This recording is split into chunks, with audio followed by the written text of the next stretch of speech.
అది చెప్పండి. సో మీరు ఒక ముస్లిం అయింది రామాలయం కడుతున్నారు, ఎందుకు కట్టాల్సి వచ్చింది? ముందుగా యావత్తు మన భారతదేశానికి అందరి హృదయంలో వెలిగేటటువంటి పరమాత్మ, అందరి హృదయంలో వెలిగేటటువంటి ఆ పరమాత్మనికి నా యొక్క హృదయపూర్వక నమస్కారములు.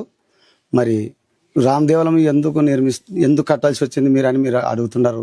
ముందుగా ఇక్కడ మేము రూమల్లోకి వచ్చినాము, ఊర్లో వెళ్ళి షిఫ్ట్ అయ్యి ఇక్కడ మాకు భక్తి మార్గం చేసుకుందామంటే ఏది లేకుండా ఉంటే అందరం మా గ్రామ పెద్దలు అందరం కలిసి ముందుగా నాకు అక్కడ మహబూబ్ సుబహాని కట్ట అని జెండా కట్ట అంటారు, దాన్ని కొంతమంది దసిరాయ కట్ట కూడా అంటారు. అది కట్టి అందరం కలిసే కట్టినాము.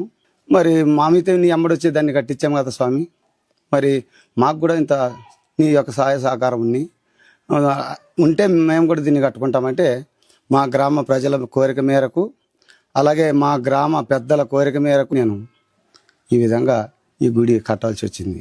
గుడి కట్టాలంటే కొన్ని కోట్లు ఖర్చు అవుతుంది, ఆ డబ్బులు ఎక్కడివి? ఇంతకు కట్టాలంటే మీరే ముందుకు ఎందుకు వచ్చారు?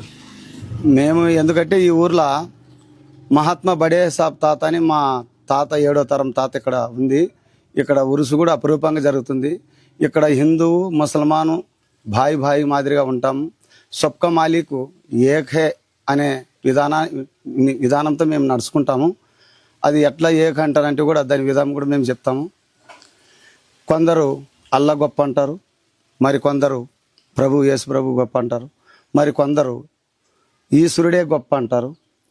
వీళ్ళందరికీ గొప్ప ఒక్కడే దేవుడని మా నమ్మకము. అందరికీ దేవుడు ఒక్కడే కదా అనే భావనతో మా తాత ఈ విధంగా అందరిలో కలిసిమెలిసి ఉండం. ఇక్కడ హిందువు లేదు, ముసల్మాన్ లేదు, క్రైస్తవులు లేదు, అందరం మేము కలిసిమెలిసి అన్ని కార్యాలు కలుస్తాం. ముసల్మాన్ పిలిస్తే క్రైస్తవులు వస్తారు, అలాగే హిందువులు వస్తారు. హిందువు పిలిస్తే మా క్రైస్తవులు కానీ ముసల్మాన్లు కూడా పోతాం కార్యాలకి. మరి అలాగే మేము పిలిస్తే వాళ్ళు మొత్తం రెడ్లు బ్రాహ్మణులు అందరూ కూడా మా పెళ్ళిళ్ళకి వస్తారు. ఎక్కడో హిందూ ముసల్మాన్ భాయ్ అనే మాటలు విన్నాం, కానీ ఇక్కడ మేము ఒక పద్ధతిలో మహాత్మా బడే సాబ్ తాత యొక్క ఆయన చేసినటువంటి ఘనకార్యంతో మేము మా తాత అడుగుజాడలో నడచాలని మేము ఈ విధంగా నడుస్తున్నాము. అట్లని మా ధర్మాన్ని ఏమాత్రము కోల్పోకుండా, అన్నిటికంటే స్వధర్మం గొప్పదంటారు కాబట్టి ఎవరి ధర్మం వాళ్ళకు గొప్పది, ఏ ధర్మాన్ని మేము కించపరచడం లేదు. అందరం కలిసిమెలిసే పోతాము. ఏ కార్యం చేసినా ఉరుసులు చేస్తే మా ఊర్లో అందరూ ఉరుసుకు వస్తారు. మరి వాళ్ళు ఏం పండుగలు చేసినా మేము కలిసిమెలిసిపోతాం. మరి మా క్రైస్తవ సోదరులు కూడా ఉండరు ఇక్కడ. వాళ్ళు పిలిస్తే మేము వాళ్ళ కాటికి కూడా పోతాం, వాళ్ళు మా కాటికి వస్తారు. వాళ్ళ ధర్మాన్ని వాళ్ళు ఆచరిస్తారు, మా ధర్మాన్ని మేము ఆచరిస్తాము. ఇదే విధంగా అందరం కలిసిమెలిసి ముందుకు తీసుకుపోతున్నాం.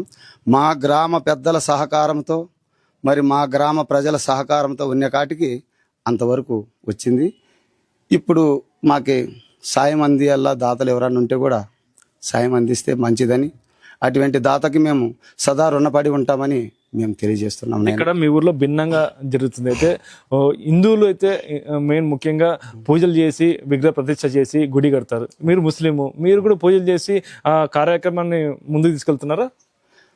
పూజలు మా పద్ధతిలో మేము చేస్తాం. గ్రామ పద్ధతిలో గ్రామం అంతా ఐక్యమత్యమైకి చేస్తాం అనమాట. అంతే. మేము అల్లా స్వరూపాన్ని తలుస్తాము. వాళ్ళు ఏ విధంగా నడుచుకుని అన్నీ ఒకటే అనుకొని భావించి చేస్తున్నాం మేము. అంతే. మేము అన్ని పూజలకు కూడా పిలిస్తే అటెండ్ అవుతాము. వాళ్ళు మేము రేపు రంజాన్ పండుగలు బక్రీదులు వస్తే వాళ్ళు కూడా వస్తారు మా కాటికి.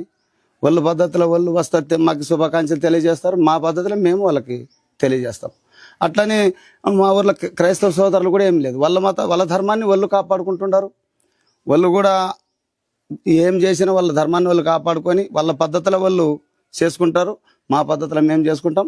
కానీ ఒక సమస్య వస్తే అందరం ఒకటే అని భావన మాది. ఒకటే సబ్కా మాలిక్ ఏక్ హై అనే భావనతో మేము బతుకుతున్నాం. మీకు ఎప్పుడు కూడా మీ కులంలో కానీ మీ మతంలో కానీ వ్యతిరేకించలేదా? మీరు ముస్లిం ఏంటి, ఎందుకు రామ మందిరం కడుతున్నారు అనేది వ్యతిరేకత అనేది రాలేదా మీకు ఎప్పుడు కూడా? ఇప్పుడు రామ మందిరం అంటావు కదా, సనాతనము గొప్పదే, ఈ మతాలు గొప్పవే. ఏమైనా సనాతనము చాలా గొప్పది. అప్పుడు ఈ మతాలలో పుట్టలేదు కదా.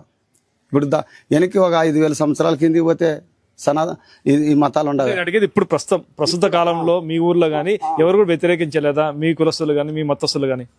ఆ భగవంతుని దయతో, ఆ అల్లా కృపతో ఇంతవరకు నన్ను ఎవరు ప్రశ్నించలేదు, ఎవరు అడగలేదు. ఒకవేళ తప్పని తెలిపింటే వాళ్ళకి నేను ఇదొక్క పని తప్పో రైటో నన్ను తెలిసి చేస్తానో తెలియక చేస్తానో మా మత పెద్దలకు చెప్తాను. నేను ఇదొక్క పని నేను తెలిసి చేస్తానో తెలియక చేస్తానో నాకు తెలియదు. మా హైందవ సోదరులు నాకు వచ్చి దర్గా కట్టించినారు. నేను వాళ్ళలో కలిసిమెలిసి ఉండాలని నేను కోరుకుంటాను. ఇప్పుడు రామ మందిరం కట్టడానికి ఎన్ని కోట్లు ఖర్చు అవుతుంది? ఇప్పటి వరకు ఎంత నిర్మాణం అయింది? నాయన గర్భగుడి కాటికి ఇది 31 అడుగు అడ్డము, 41 అడుగు నిలువు. దీంట్లో శ్రీరామ మందిరము, దత్తాత్రేయుని మందిరం ఉంది. ఇది ఇప్పుడు గుడి కాటికే 2,10,00,000. దీనికి గోపురము, మరి గాలి గోపురము, గడస్తంభం, ముందరాడ ద్వారణం కట్టేయాలంటారు. అంత కలిపి కంపౌండ్ అంతా కలిపితే 5 కోట్లు కావచ్చు అని ప్రజల అంచనా. అది అంతే. ఎంతవరకు శ్రీరాముడు నడుపుకుంటాడో ఆ ప్రజల సహకారం ఎంతవరకు అందితే అంతవరకు చేస్తాను. సదా ఇది ప్రజలపైనే ఆధారపడి ఉంటుంది. ఎందుకంటే ప్రజలే పరమాత్మ, ప్రజలు లేనిది ఏది కాదు. జనులే జనార్దుడు అని మేము నమ్ముతాము. ఆ పరమాత్మ ఎంతవరకు సహకరిస్తే అంతవరకు సైనికు మేము సిద్ధంగా ఉన్నాం.